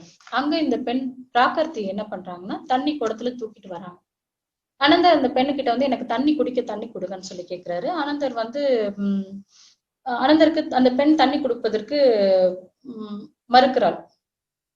இல்ல நான் தண்ணி கொடுக்க கூடாது, நான் வந்து கீழ் ஜாதியை சார்ந்தவள், நான் கொடுக்குற தண்ணியை நீங்க குடிக்க கூடாது, இந்த சமூகம் என்ன புறக்கணிச்சிருக்கு, என்கிட்ட இருந்து தண்ணி வாங்கி கொடுக்காதீங்க அப்படின்னு சொல்லி பிராகர்த்தி வந்து மறுக்கிறாள் அனந்தருக்கு கொடுக்கறதுக்கு. ஆனா அனந்தர் என்ன சொல்றாருன்னா, நான் உன்னோட தண்ணி பத்தி தான் கவலைப்படுறேன், உன்னோட குடத்துல இருக்கிற தண்ணியின் தூய்மையை பத்தி தான் நான் கவலைப்படுறேனே தவிர உன்னுடைய நீ சொல்ற இந்த மாதிரியான நிலையோ இல்ல உன்னுடைய அடையாளத்தை நீ சொல்றத வந்து நான் பொருட்படுத்தல, எனக்கு நீ தான் கொடுக்கலாம் அப்படின்னு சொல்லி அனந்தர் கேட்கிறாரு. பெண் வந்து அவர் கேட்டது வந்து அவளுக்கு ரொம்ப ரொம்ப அவளோட மனது ஒரு பரவசம் ஆழ்த்தியது போல. ஏன்னா உலக அவளை ஒடுக்கப்பட்டவளாக புறக்கணிச்சு இருக்கும் பொழுது அவகிட்ட தண்ணி வாங்கி குடிக்கிறது வந்து அவளோட மனசுல அது மிகப்பெரிய ஒரு செயல். அதனால அனந்தர் மீது அளவு கடந்த ஒரு ஏற்படுகிறது. அது மட்டும் இல்லாம அவர் ஞானம் எய்திய சீடர் எப்படி இருப்பாரு, அவருக்குள்ள ஒரு தேஜஸ் இருக்கு. அப்ப இது இரண்டும் அவருடைய உருவமும் அவரோட செய்கையும் அவர் மீது அவளுக்கு ஒரு காதலை பற்றை ஏற்படுத்துகிறது. அனந்தர் தண்ணி குடிச்சிட்டு போயிடுறாரு. அவர் பின்னாடியே இவங்க ஃபாலோ பண்றாங்க. அவர் யாரு என்னன்னு தெரிந்து கொள்வதற்காக செய்யறாங்க. அப்போ மகான் புத்தருடைய சீடர், இவங்க வந்து சீடர் துறவற வாழ்க்கையில இருக்காங்க, கல்யாணம் பண்ணிக்க மாட்டாங்க அப்படின்றத உண்மை அவளுக்கு தெரிய வருகிறது. தன்னோட வீட்டுக்கு போய் தன்னோட அம்மா கிட்ட சொல்றாங்க, மந்தாகினி கிட்ட சொல்லுங்க, இந்த மாதிரி எனக்கு வந்து கல்யாணம்னு ஒண்ணு நடந்தா அது வந்து அனந்தரோட தான் கல்யாணம் நடக்கணும், நான் வேற யாரையும் கல்யாணம் பண்ண மாட்டேன்னு சொல்லி அழுது புரண்டு அடம் பிடிக்கிறாங்க. அவங்க அம்மா போய் விசாரிங்க யாருன்னு போய் அனந்தரை பாக்குறாங்க. அவர் நிச்சயமா கல்யாண வாழ்க்கையில் பட மாட்டாருன்றது உறுதியாக புரிஞ்சுக்கிறாங்க. அவங்க பொண்ணை கன்வின்ஸ் பண்ண பாக்குறாங்க. பொண்ணு கேட்க மாட்டேங்குது. சரி, பெண்ணோட விருப்பத்தை எப்பாடுபட்டாச்சும் நான் ஏத்தணும் அப்படின்னு இந்த பெண்ணோட தாய் என்ன பண்றாங்கன்னா அனந்தரை தன்னோட வீட்டுக்கு மதிய உணவுக்காக அழைக்கிறாங்க. அனந்தரும் வீட்டுக்கு வர வீட்டுக்கு வந்து உணவு அருந்தும் பொழுது மாதங்கி அந்த பெண்ணுடைய தாயாரும் பிராகர்த்தியும் வந்து இந்த மாதிரி நான் உங்களை கல்யாணம் பண்ணிக்கணும் விரும்புறேன், நீங்க என்ன கல்யாணம் பண்ணிக்கணும்னு சொல்லி கேட்கிறாங்க. அப்போ அனந்தர் மறுத்து விடுகிறார். இல்ல, நான் இல்லற வாழ்க்கைக்கு வந்து நான் கொள்வதற்கு எனக்கு இல்ல, நான் வந்து துறவற விட்டுட்டேன், என்னோட வாழ்க்கையின் பாதியே வேறு அப்படின்னு சொல்றாங்க. பிராகர்த்தி விடுறதா இல்ல, எவ்வளவு கெஞ்சு பாக்குறாங்க. அவர் முற்றிலுமா அவரோட நிலைப்பாடு விலகல, அப்படியே நிக்கிறாரு. பிராகர்த்திக்கு பயங்கர கோவம் வருது. நான் எவ்வளவு இன்னைக்கு இப்படி நடந்தாலும் இன்னைக்கு இவர் என்னோட கணவனாதான் வெளியில போகணும், கதவை சாத்துமா அப்படின்னு சொல்லி சாத்திடுறாங்க. பூட்டி கதவை பூட்டினதுக்கு அப்புறம் இவங்க நல்ல ரொம்ப அழகான அட்ராக்ட் பண்ண மாதிரியான உடைகள் அணித்து அவங்களை அட்ராக்ட் பண்ண பாக்குறாரு அனந்தரை. அனந்தர் சுத்தமா தன்னோட நிலைப்பாட்டுல இருந்து மீண்டும் விலகாம இரும்பு போல கல்லு போல உட்கார்ந்துருக்காரு. எந்த ரியாக்ஷனுமே இல்லை. உடனே அவங்க அம்மா கிட்ட மீண்டும் ஒரு அப்ளிகேஷன் போடுறாங்க. அம்மா, நீ உனக்கு வசியம் தெரியும் இல்லையா, சோ உன்னோட வசியத்தின் மூலமாக எப்படியாச்சும் ஆனந்தரை படிய வச்சிடணும் அப்படின்னு சொல்லி கேக்குறாங்க. அம்மாவும் இந்த வேலையை செய்யறாங்க. அந்த வசியம் கலையை ஏதோ செய்ய ட்ரை பண்றாங்க. அப்போ வீடு வந்து நெருப்பு பத்திக்குது, வீட்டுல வந்து நெருப்பு பிடிச்சிடுச்சு. இந்த தாய் என்ன செய்யறாங்கன்னா அனந்தரோட அங்கியை பிடிச்சி இழுத்துட்டு வந்து அந்த நெருப்புல தள்ள பாக்குறாங்க. நெருப்புல தள்ளி, நீ என் பெண்ணை கல்யாணம் பண்ணிக்கல அப்படின்னா உன்னை இந்த நெருப்புல தள்ளிடுவேன் அப்படின்னு சொல்லி உயிர் பயம் கொடுக்குறார்கள். முதல்ல அன்பா கேக்குறாங்க. அடுத்தது வந்து எப்படி சொல்றா, ஒரு அழு மூலமா அவளை அட்ராக்ட் பண்ண மயக்க பாக்குறாங்க. அங்கேயும் அவர் விட்டு கொடுக்கல. இப்போ உயிர் பயம் கொடுக்குறாங்க. உயிர் பயமும் அப்பயும் அவர் பெருசா அசையில. அவரோட நிலைப்பாட்டுல இருந்து இம்மி அளவும் கூட அவரு விலகி நிக்கல. அவ்வளவு ஸ்ட்ராங்கான மனுஷனா இருக்கும்போது இந்த மனுஷன் நான் என்ன பண்ண முடியும், ஒண்ணும் பண்ண முடியும்னு சொல்லிட்டு அம்மா வந்து கதவை திறந்து வெளியில விட்டுற சொல்லிடுறா. பிரகிருதி வந்து வெளியில அனுப்பிடு, இனிமேட்டு ஒண்ணும் பண்ண முடியும்னு சொல்லி வெறுத்து போய் உட்கார்ந்துருக்கா. இருந்தாலும் அவளோட மனசு அடையில. திருப்பியும் போய் அந்த அனந்தரை பின் தொடர்ந்துகிட்டே இருக்கிறா. புத்தர் கிட்ட இந்த செய்தி போகுது. அனந்தர் வந்து சொல்றாரு, இந்த மாதிரி பிராக்கத்தின்ற பொண்ணு வந்து என்னைய வந்து கல்யாணம் பண்ணணும்னு சொல்லி என்னை சுத்தி வராங்க அப்படின்னு சொன்னதும், ஓகே நான் அந்த பொண்ணை கூப்பிட்டு நான் பேசுறேன்னு சொல்லி அனந்தர் கிட்ட சொல்லி அனுப்புறாரு. நான் அந்த பொண்ணை பாத்துக்கிறேன், நீ உன் வேலையை பாருன்னு சொல்லி அனுப்பிடுறாரு. பிராக்கத்தியை கூப்பிட்டு பேசுறாரு. நீ ஏமா இந்த மாதிரி பண்றேன்னு சொன்னதும் அவ சொல்றா, அவர் திருமணமாகாதவர், நானும் திருமணமாகாத பெண்ணா இருக்கேன், எனக்கு கல்யாணம் பண்ணிக்கிறதுக்கு விருப்பம், அவரை கல்யாணம் பண்ணிக்கணும் சொல்லி கேக்குறாங்க. புத்தர் சொல்றாரு, நீ வந்து அவர் ஒரு துறவின்றது உனக்கு தெரியலையா? அவர் தலையை மொட்டடிக்காரு, நீயும் மொட்டடிச்சுக்கிறியா அப்படின்னு கேக்குறாரு. நான் மொட்டடிச்சுக்கிறேன் அப்படின்னு சொல்லி அந்த பெண் சரின்னு ஒப்புதல் கொடுக்குறா. சரி, அப்படி நீ மொட்டை அடிச்சுட்டு வந்தீங்கன்னா என்னால முடிஞ்சதை நான் பாக்குறேன். இது இந்த ஒரு பாயிண்ட் வந்து எப்படின்னா அவளை சோதனைக்கு உட்படுத்துக்கிறாள். அவ தன்னோட விஷயத்துல எப்படி தீர்மா நிக்கிறாரு. அதாவது பெண்களுக்கு இளமை கால பருவத்துல இந்த கூந்தல் அழகு அப்படின்றத வந்து விட்டு கொடுக்கவே மாட்டாங்க. சோ முடிய மொட்டை அடிச்சுட்டாங்கன்னா அவங்க அழகே போயிடும். அப்ப அவளோட அனந்தருக்காகவோ இல்ல தன்னோட ஒரு தனக்கான ஒரு ஆக்ட இருக்கிறா இல்லையா, கல்யாணம் பண்ணிக்கணுன்ற ஒரு பிடிவாதத்துல அவ வந்து எப்படி வந்து பின்வாங்குறாளா இல்லையா அப்படின்ற ஒரு சோதனையா, ஒரு முயற்சியா ஒரு டெஸ்ட் வைக்கிறாரு. மொட்டடிச்சுட்டு வராளா இல்லையான்னு பாக்கணுன்ற மாதிரியான ஒரு சோதனை டெஸ்ட் அனுப்புறாரு. ஓகே, நீ ஈஸியா முட்டைலாம் அடிச்சிட முடியாதுமா, நீ உங்க அம்மா கிட்ட போய் பெர்மிஷன் கேளு, உங்க அம்மா பர்மிஷன் கொடுத்தா நீ மொட்டை அடிச்சுட்டு வா, என்னால முடிஞ்சதை நான் உனக்கு செய்யறேன்னு சொல்லி உறுதி, அதாவது என்னால முடிஞ்சதை செய்ய அப்படின்னு சொல்லி அனுப்புறாரு. பிராக்கத்தி போய் அவங்க வீட்டுல அவங்க அம்மாக்கு ரொம்ப மகிழ்ச்சியா சொல்றாங்க, உன்னால செய்ய முடியாததை நான் செஞ்சு காமிச்சேன், புத்தர் எனக்கு வந்து அனந்தரை கல்யாணம் பண்ணி கொடுக்குறேன்னு சொல்லி உறுதி கொடுத்துட்டாரு அப்படின்னு சொல்றாங்க. அது நடக்க வாய்ப்பில்லை. அப்போ என்ன நடன்னு சொல்லி கேட்கும்போது சொல்றாங்க, இந்த மாதிரி நான் மொட்டடிச்சுட்டு போனா புத்தர் எனக்காக அனந்தரை கல்யாணம் பண்ணி வைக்கிறேன்னு உறுதி கொடுத்துருக்கானு, நீ அப்படி எல்லாம் செய்யக்கூடாது, நீ என்னோட பொண்ணு இந்த மாதிரியான செயலை செய்ய, அவரெல்லாம் நீ கல்யாணம் பண்ணணும்னு அவசியமே கிடையாது, வந்து ஏமாந்துராது அப்படின்லாம் சொல்லி அவங்க அம்மா எவ்வளவு பேசி பிரைன் வாஷ் பண்ண பாக்குறாங்க. பொண்ணு மசியில இல்லைன்னு சொல்லிட்டு மொட்டை திருப்பி புத்தர் முன்னாடி போய் உட்கார்றாங்க. அதாவது தன்னோட நிலைப்பாட்டுல இருந்து இவளும் இம்மி அளவும் பின்வாங்காம பிராக்கர்த்தி. இப்போ இதுல ஒரு பிராக்கர்த்தி இவ்வளவு தீவிரமா அனந்தர்ல காதல் பயப்படும். பிராக்கர்த்திக்கு நல்லா தெரியும் அவர் ஒரு துறவி என்பது அவளுக்கு நல்லா தெரியும். நிச்சயமா அவர் வந்து இல்லு வாழ்க்கைக்கு வர்றது வந்து ரொம்ப அரிதான ஒரு விஷயமா இருக்கும்னு அவளோட மூளைக்கு எட்டும். பட் என்ன அவ வந்து அதீத வெளிப்பாடு எதன் காரணம் இருக்கு அப்படின்னா, கொஞ்சம் நம்ம ஒரு சில விஷயங்களை யோசிச்சு பார்த்தோம்னா, சில படங்கள்ல எல்லாம் பாத்தீங்கன்னா ஒரு பெண்ணு கஷ்டப்படுறான்னு வச்சுக்கோங்க, சப்போஸ் அது ஹீரோயினா இருக்குன்னு வச்சுக்கோங்க, ஒரு ஹீரோயினா இருக்கா, அந்த ஹீரோயின் ஏதோ ஒரு கஷ்டத்துல இருக்கா, அந்த கஷ்டத்துல இருக்கும்போது இந்த ஹீரோ படத்துல இருக்க ஹீரோ வந்து அவளை வந்து காப்பாத்திட்டாருன்னு வச்சுக்கோங்களேன். இந்த பெண் என்ன ஒரு இக்கட்டான சூழ்நிலை என்னை இவர் காப்பாத்திட்டாரு. அப்போ இந்த பெண்ணு கிட்ட இருக்க ஒரு பெண் ப்ராப்பர்ட்டியே அவளோட உடல், அவளோட பெண்மை, அவளோட கற்பு. அப்போ இதை நான் வந்து அவனுக்கு காணிக்கையாக கொடுக்கணும் அப்படின்னு ஒரு எண்ணம் அந்த பெண்ணுக்கு எழுந்துரும். அப்படிதான் நம்மளுக்கு படங்கள்லாம் காமிப்பாங்க இல்லையா. இப்போ சப்போஸ் இந்த ஹீரோயினா இல்லைன்னு வச்சுக்கோங்களேன், ஒரு சாதாரண இருக்குன்னு வச்சுக்கோங்களேன், ஹீரோயின் இல்ல ஏதோ ஒரு கேரக்டர் ரோல் பண்ற பொண்ணு, அந்த பொண்ணு இக்கட்டான சூழ்நிலை அந்த ஹீரோ காப்பாத்திட்டாரு. அந்த பொண்ணு என்ன செய்யும்னா, எப்பாடுபட்டாலும் என்னோட உயிரை காய்ச்ச இந்த அவருக்கு நன்றி கடன் திருப்பி செலுத்தணும் அப்படின்ற அடிப்படை எண்ணம். அப்போ ஒரு பெண்ணு கிட்ட உயிரையும் அந்த இளமை அந்த பெண்மையை வேற எதுவுமே தன்னை உயர்வா நினைக்கிறவங்களுக்கு கொடுக்கறதுக்கு எதுவுமே இல்லைன்ற மனப்பான்மை தான் பிராக்கர்த்திக்கு இருக்கு. ஏன்னா இந்த உலகமே தன்னை வந்து புறக்கணித்த ஒரு சமுதாயத்துல தன்னிடம் இருந்து ஒரு கிளாஸ் தண்ணி வாங்கி குடிச்சது மிகப்பெரிய ஒரு அங்கீகாரமா நினைக்கும் பொழுது அவருக்கு நான் வந்து பணிவிடை செய்யணும், அவருக்கு என்னுடைய உயர்ந்தபட்ச என்ன செய்ய என்னோட பெண்மையை கொடுக்கணுமா இல்ல என்னுடைய வாழ்க்கையை அர்ப்பணிக்கணுமான்ற ஒரு எண்ணம் ஈடுபாடுதான் அது வந்து காதலாக வெளிப்படுகிறதே தவிர அவ அறியலதான் அந்த செயலை செய்யறா. அது புத்தர் புரிஞ்சிடுது. புத்தர் அப்ப அவர்கிட்ட கூப்பிட்டு பேசுறாங்க. மொட்டை அடிச்சுட்டு வந்து உட்கார்ந்துருக்காங்க இல்லையா, அப்போ நாம ஒரு பையனை லவ் பண்றாங்க, லவ் பண்ண ஃபர்ஸ்ட் நம்ம என்ன பண்ணோம், அவனை ஏன் நீ லவ் பண்ற, அவன் கிட்ட என்ன அப்படின்னு ஏன் லவ் பண்றன்னா அவனோட மனசு பிடிச்சிருந்ததுன்னு சொல்லலாம், இல்ல அவனோட பிஹேவியர் இப்படி, அவனோட கேரக்டரை விவரிப்பாங்க. பட் புத்தர் ரொம்ப நுட்பமா ஒரு கேக்குறாரு, அனந்தரோட உடல்ல உனக்கு எது பிடிச்சிருக்குன்னு கேக்குறாங்க. அனந்தரை ஏன் பிடிச்சிருக்குன்னு கேட்டிருந்தா மேபி அவரோட அங்கீகரிச்ச விஷயம் அவருக்கு பிடிச்சிருக்குன்னு கூட பெண் சொல்லியிருக்கலாம். ஆனா அவரோட உடல்ல உனக்கு எது பிடிச்சிருக்குன்னு கேட்கிற ரொம்ப நுட்பமான ஒரு கேள்வியாக கேட்கிறார். அப்போ பிராக்கத்தை சொல்றாங்க, அவரோட கண்கள் எனக்கு பிடிக்கும், அவரோட கண் எனக்கு பிடிச்சிருக்கு, அவரோட மூக்கு எனக்கு பிடிச்சிருக்கு, அவரோட வாய் பிடிச்சிருக்கு, அவரோட உடல் எனக்கு பிடிச்சிருக்குன்னு சொல்றாங்க.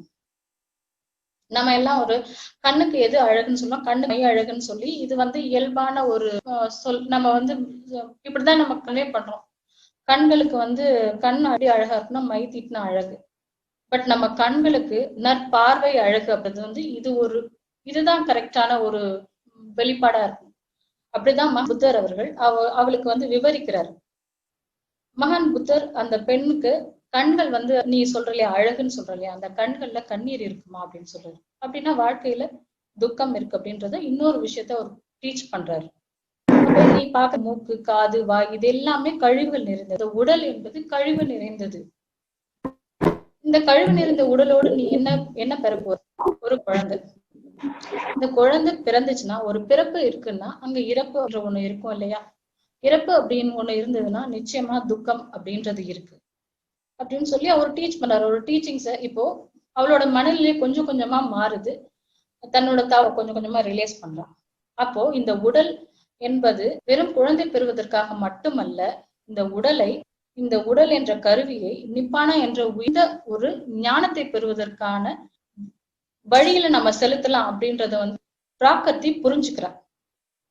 ஓகே, புரிஞ்சுக்கிட்டு புத்தர் கிட்ட மண் கேட்டு, நான் எப்படி அலைஞ்சேன்னா ஒரு சூறாவளில சிக்கின கப்பல் எப்படி இருக்கும், இங்க அங்கே இந்த மாதிரி எங்கேயாச்சும் ஒரு இடத்துல போய் கரை ஒதுங்க தடுமாறணும், அது போல பிராக்கத்தி அலைஞ்சிருக்கா, எப்படியாச்சும் அந்த அனந்தரை அடைஞ்சிடலாமா அப்படின்னு இங்க அங்கேயும் அலைஞ்சு அலமோதி அப்போ புத்தரோட ஞானம் பெற்று கரை ஒதுங்கியவளாக கலங்கரை விலமாக போய் நிக்கிறான். எனக்கு அனந்தர கல்யாணம் சரியான தேர்வு கிடையாது, நான் புத்தத்துல மார்க்கத்துல சேரணும், அதுதான் என்னுடைய என்லைட்மெண்டோட உடலுக்கு நான் செய்யற என்லைட்மெண்ட் தான், அதுதான் அவ அச்சீவ் பண்றா. அப்போ புத்தர் ஒரு தாழ்பட்ட ஒதுக்கப்பட்ட பெண் மட்டுமல்ல, ஒரு மாற்று பாதையில் சிந்திச்சுட்டு இருக்க ஒரு பெண்ணை மிகச்சரியாக கையாண்டு அவளை உயர்ந்த நிலையான என்லைட்மெண்ட் அடையிறதுக்கான வழியை காமிச்சிருக்காரு.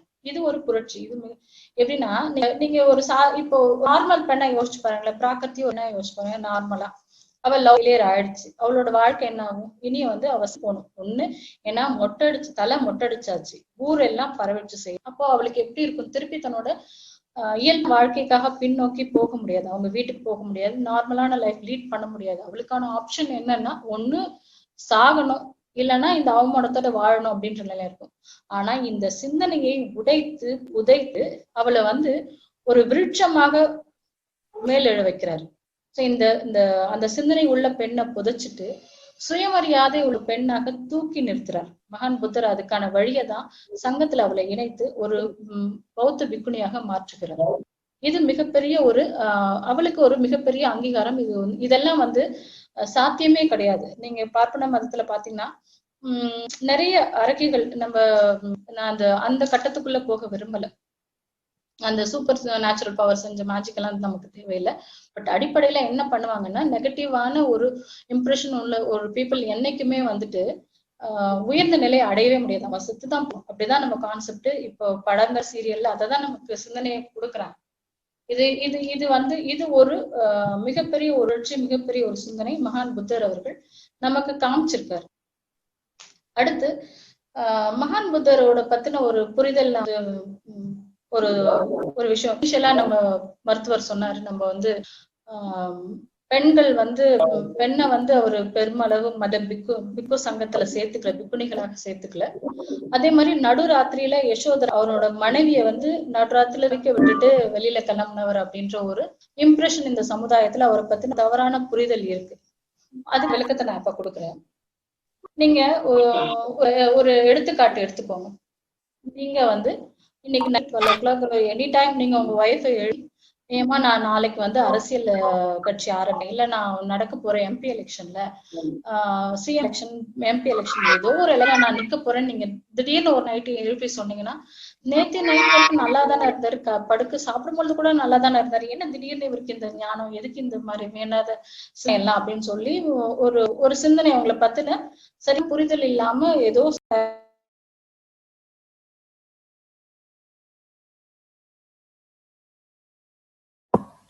மேடம் மியூட்ல இருக்கீங்க, கொஞ்சம் அன்மியூட் பண்ணிக்கங்க மேடம். Okay sir, okay. இந்த யசோதரா பத்தின ஒரு புரிதலுக்காக நான் சொல்றேன். இது என்னன்னா, ஒரு திடீர்னு ஒரு நாள் நைட் யாராவது உங்க மனைவி கிட்ட நீங்க போய் சொன்னீங்கன்னா, நான் வந்து இன்னைக்கு நான் வந்து நாளைக்கு நான் எலெக்ஷன்ல நிக்க போறேன், நான் எம்பி எலெக்ஷன்லயோ எம்எல்ஏ எலெக்ஷன்ல நிக்க போறேன், சிஎம் எலெக்ஷன் அந்த மாதிரி சொன்னீங்கன்னா, உடனே என்ன நைட்டு 10 மணி வரைக்கும் சாப்பிட வரைக்கும் நல்லா தானே இருந்தாரு, எதுக்கு இந்த திடீர்னு இந்த மாதிரியான சிந்தனை இவருக்கு வந்திருக்கு, என்ன ஆச்சுன்னு ஒரு புரிதல் வந்து முரணான சிந்தனை ஒரு மாதிரி அவங்கள.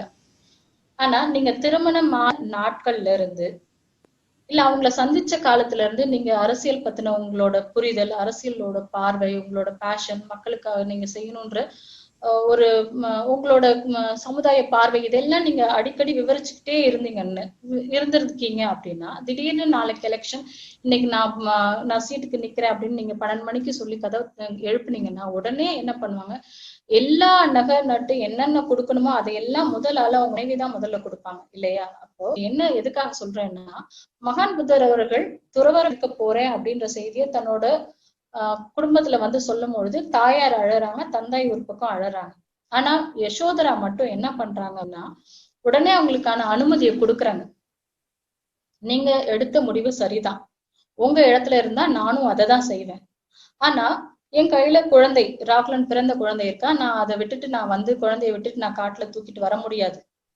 உங்க இடத்துல இருந்து நான் உங்களோட தாய் தந்தையரை நான் பாத்துக்கிறேன், அந்த கடமையை நான் ஏற்றுக்கிறேன், நீங்க துறவரம் ஏற்றுவாங்கன்னு சொல்லி ஒப்புதல் கொடுக்குறாங்க. அது மட்டும் இல்ல, யசோதரா கூட ஒண்ணு சொல்றாங்க, நீங்க இந்த சமூக மாற்றத்திற்கான, இந்த மனித சமூகத்திற்கான உயரிய மார்க்கத்தை நீங்க கண்டுபிடிக்கணும்ன்ற ஒரு வேண்டுகோள் வைக்கிறாங்க. நல்லா பாருங்க, திடீர்னு ஒரு நாள் நைட்டு வந்து சொல்றாரு அப்படின்னா, உடனே யசோதரா எப்படி இந்த வார்த்தையை சொல்ல முடியும்? அப்ப அவங்க 17 வயசுல திருமணம் ஆயிருக்கு, 29 வயசுல துறவரம் ஏற்கிறார் அப்படின்னா, அந்த கடந்த 10 ஆண்டுகளுக்கு மேலாக தன்னுடைய சமூகம் பற்றிய பார்வையை அடிக்கடி அவர் பகிர்ந்து கொண்டிருப்பார். அதனாலதான் சமூக பார்வை பகிர்தலின் மூலமாதான் மகான் புத்தரோட ஆழ்மனம் என்ன, அவர் சிந்தனை என்னன்றது உடனடியா அவளால அப்சர்வ் பண்ண முடியுது. அதுக்காக எந்த வெளி ரியாக்ஷன் தப்பா, அதாவது நீங்க திருவரம் மேற்கக்கூடாது, நானும் உங்க கூட வருவேன்னு அடம்லாம் பண்ணாம அழகா அனுமதி கொடுத்து கூடுதலா ஒரு கோரிக்கையும் வைக்கிறார். ஏன்னா அவரோட கணவனோட ஆற்றல் என்னன்னு அவளுக்கு தெரியும். அதனால துறவரம் மீது மட்டும் இல்ல, நீங்க தம்மத்தை உருவாக்கணும் அப்படின்ற ஒரு கோரிக்கையை முதலாக யசோதரா தான் கொடுக்குறாங்க. இன்னொரு விஷயம் பாத்தீங்கன்னா, இந்த ஆண் பெண் புரிதலுக்கான ஒரு எடுத்துக்காட்டு யசோதரா இருந்து நம்ம எடுத்துக்கலாம். யசோதரா கிட்ட இருந்து கூட நம்ம புரிஞ்சுக்கிறது எப்படின்னா, இப்ப நம்ம வீட்டுல ஒரு சண்டை, ஒரு ரியாக்ஷன் அப்படின்னா பேசுறது கிடையாது, இல்ல பண்ண மாட்டோம், டைரக்டா நம்ம பேச மாட்டோம், வேற ஏதோ சைகை மூலமா உணர்த்துவோம். இப்ப சண்டை வந்துருச்சு, நான் ஏன் கிட்ட போய் பேசணும், இவர் முதல்ல வந்து பேசணும்ன்ற ஒரு நம்மள ஒரு ஊழல் இருக்கும் இல்லையா, ஒரு கான்வர்சேஷன் இருக்கும் இல்லையா. அது போல மகான் புத்தர் அவர்கள் துறவரம் மீது 7 ஆண்டுகள் கழித்துதான் கபிலவஸ்துக்கு வரார். கபிலவஸ்துக்கு வரும்பொழுது அவங்க அரண்மனைக்கு வந்து குடும்பத்தார மீட் பண்ணும் பொழுது தாய் தந்தையர் எல்லாருமே இருக்காங்க, சுத்தி நிக்கிறாங்க, எல்லா உறவுகளும் இருக்கு. யசோதரா மட்டும் வரல, புத்தரை வந்து ரிசீவ் பண்ணல. நம்மளோட அடிப்படையான பழக்கம் சமுதாயத்துல பெண்கள் தான் வீட்டுக்கு வர விருந்தினருக்கு வந்து தண்ணி கொடுத்து உபசரிக்கணும். குறிப்பா அந்த மருமகள், மகள் அவங்க எல்லாம் இருந்தாங்க, அவங்களோட பொறுப்பு தான் அது. ஆனா யசோதரா வந்து வெளியில வரவே இல்லை, ரூம்குள்ளே இருக்காங்க. அவங்க என்ன யோசிக்கிறாங்க அப்படின்னா, இவர் கொஞ்சமாச்சும் என் மீது என்ன பொருட்டா நடிச்சா நான் தானே இவருக்கு அனுமதி கொடுத்தேன், என்னெல்லாம் வந்து பாக்கணும் அப்படின்ற ஒரு அந்த அந்த மனப்பான்மையோடு நிக்கிறாங்க. வீட்டு ரூம்குள்ளே இருக்காங்க, வெளியில வந்து பார்க்கல, ரிசீவ் பண்ண வரல. என்ன ஒரு பொருட்டான அவர் வந்து என்ன பார்க்கட்டும் அப்படின்னு சொல்லி யசோதரா ரூம்ல இருக்காங்க.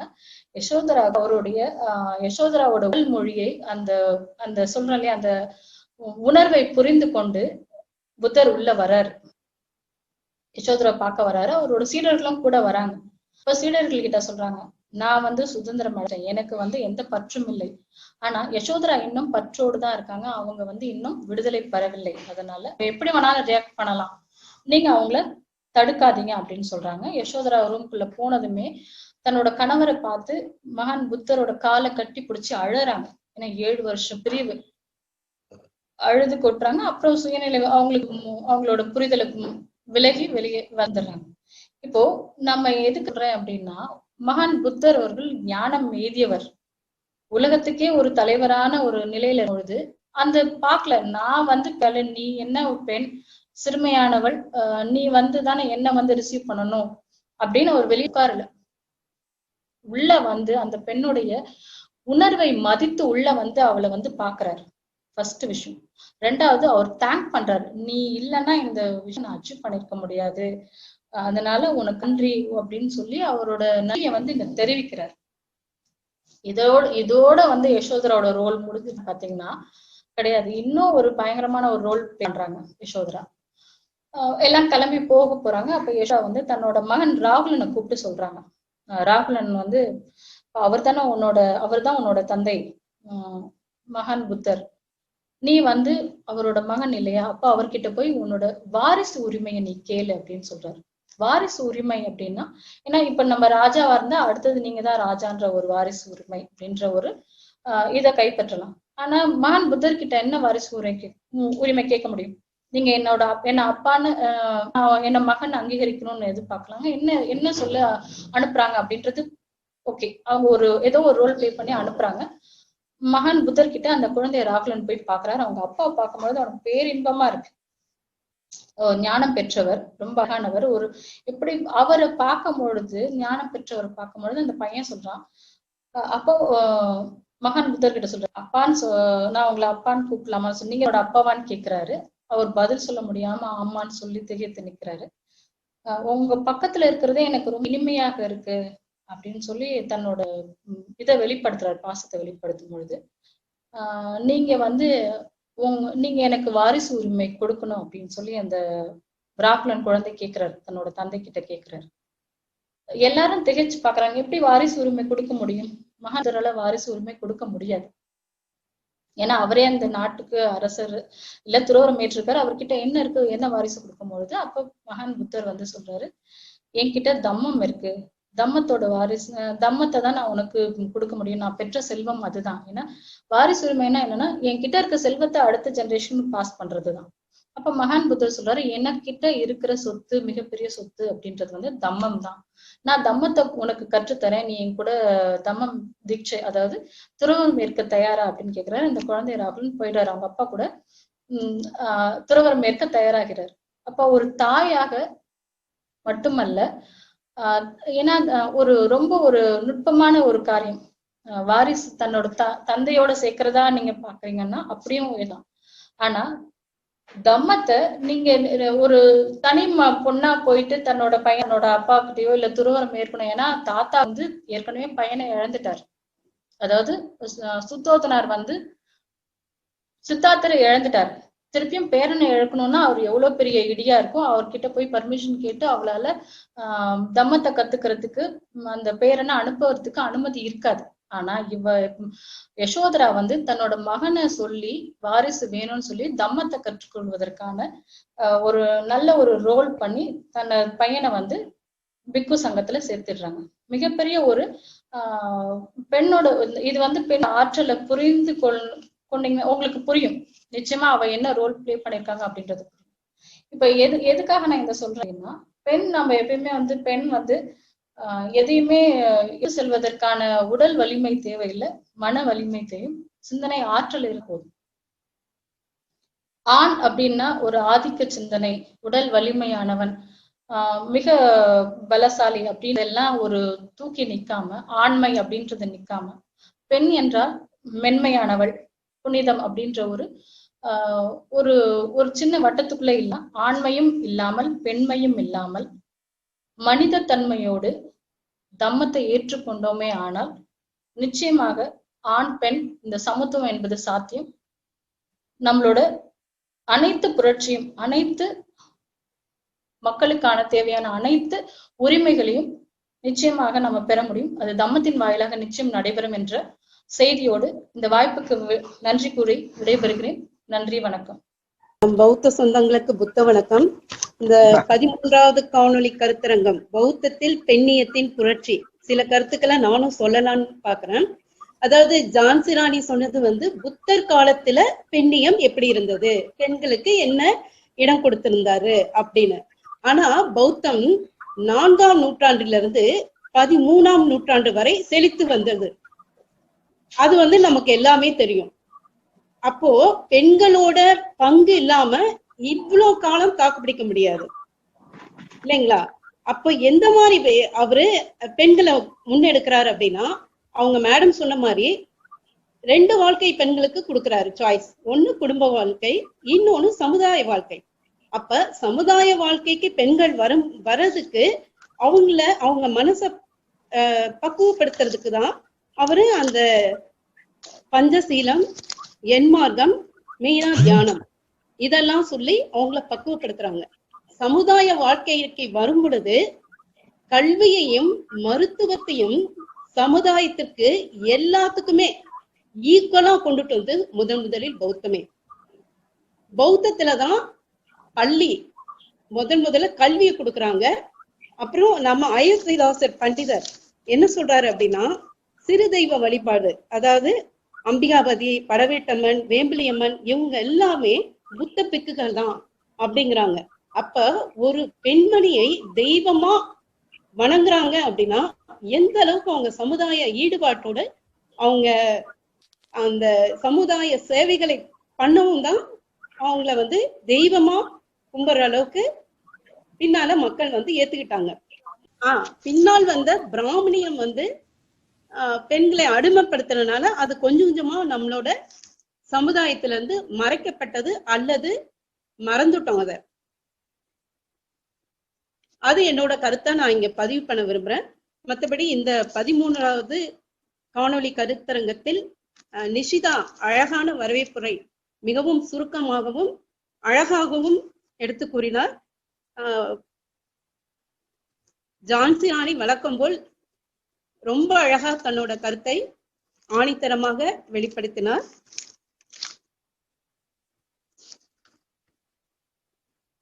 இந்த 13வது கருத்தரங்கத்தை நடத்தி தந்த நிர்வாகிகள் அனைவருக்கும் நன்றி சொல்லி விடைபெறுகிறேன். நன்றி.